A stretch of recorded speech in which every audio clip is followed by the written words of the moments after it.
ఇది 16 కోట్లు అనేసరికి చాలా షాక్ అయిపోయినా. నేనైతే అసలు ఇప్పటికీ జీర్ణించుకోలేకపోతున్నా. మా పాప పరిస్థితి చూసి కూడా నేను చాలా ఇబ్బందికరంగా ఉంది నాకు.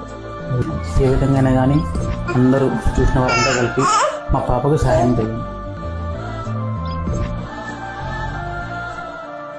పాపకు వచ్చేసి SMA type 1 అనే క్లారిటీ వచ్చింది.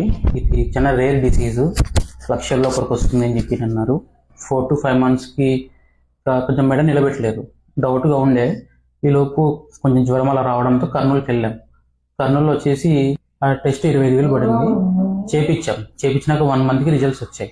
అందులో SMA type 1 అని ఫైనల్ చేశారు. అది చాలా రేర్ డిసీజు, లక్షల్లో ఒకరికి వస్తుంది, ఇక్కడ ట్రీట్మెంట్ లేదు మన ఇండియాలో, బయట ఉంది అని అన్నారు. ఈ కన్ఫర్మ్ చేశారు. సిమ్టమ్స్ ఆల్రెడీ స్టార్ట్ అయింది, బ్రీతింగ్ ప్రాబ్లమ్స్ స్టార్ట్ అయినాయి అని చెప్పి అన్నాడు.